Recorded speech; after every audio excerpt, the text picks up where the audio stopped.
Halo, perkenalkan nama saya Lala Hikmatul Maula dengan NIM 211022200. Saya dari kelas S1 IF 09F.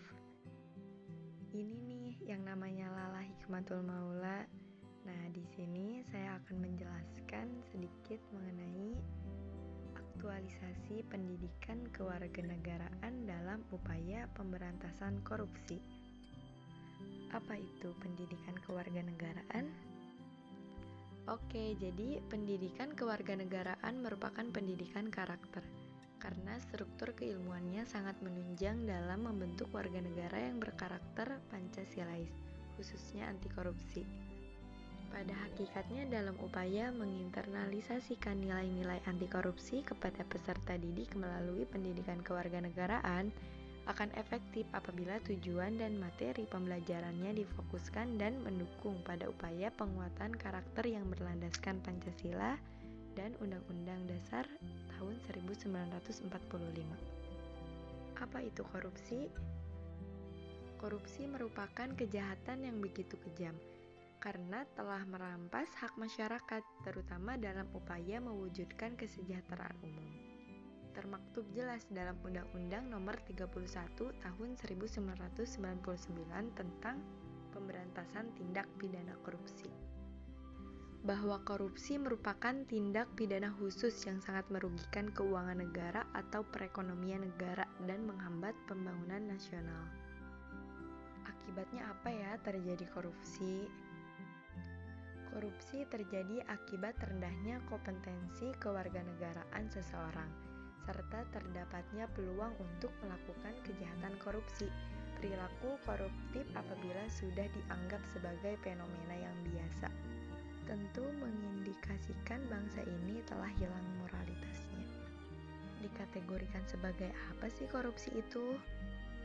Nah, korupsi dikategorikan sebagai kejahatan khusus, bukan tanpa sebab, karena korupsi hanya bisa dilakukan oleh oknum individu yang berkuasa, berpengaruh, dan cerdas tetapi tidak berakhlak, sehingga kriterianya sangat berbeda dengan tindak pidana umum.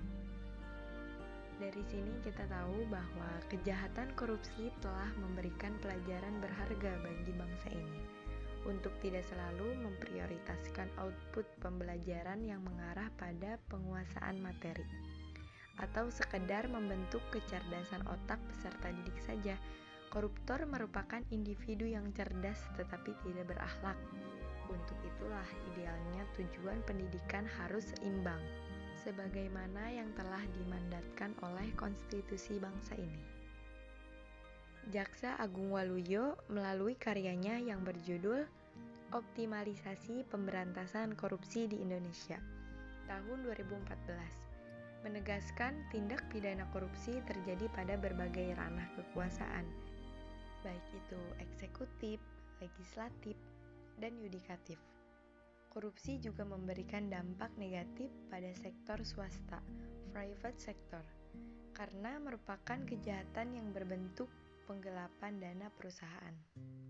Korupsi juga termasuk pada kejahatan kerah putih, serta sebagai kejahatan luar biasa, sehingga bangsa ini perlu merumuskan strategi terstruktur, sistematis, efektif, dan menyeluruh sebagai upaya preventif dalam memberantas tindak pidana korupsi.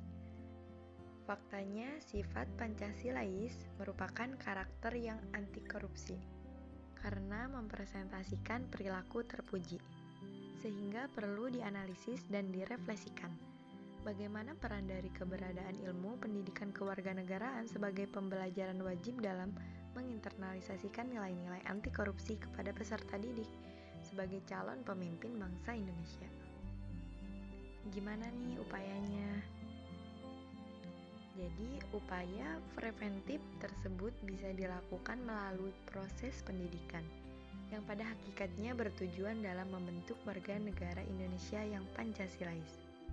Pendidikan merupakan usaha sadar terencana dalam membentuk manusia Indonesia yang memiliki kecakapan mumpuni, agar mampu menjadi warga negara yang bisa diandalkan oleh negara.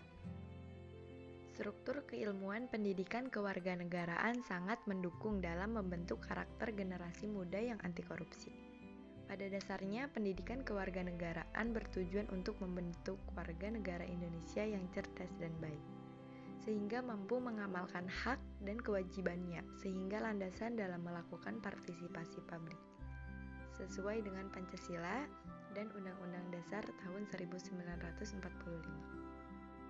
Komisi Pemberantasan Korupsi menjelaskan terdapat 9 nilai anti korupsi yang menjadi landasan moralitas dalam menjauhi perilaku koruptif. Nilai tersebut perlu disosialisasikan bahkan diinternalisasikan kepada masyarakat Indonesia, khususnya generasi muda. Adapun kesembilan nilai tersebut adalah: yang pertama, inti, meliputi jujur, disiplin, dan tanggung jawab. Yang kedua, meliputi sikap, yaitu ada adil, berani, dan peduli. Yang ketiga, etos kerja, meliputi kerja keras, sederhana, dan mandiri. Proses habituasi nilai-nilai anti korupsi merupakan upaya preventif dalam memusnahkan kejahatan korupsi. Baik, saya cukupkan sekian, kurang lebihnya mohon maaf. Terima kasih.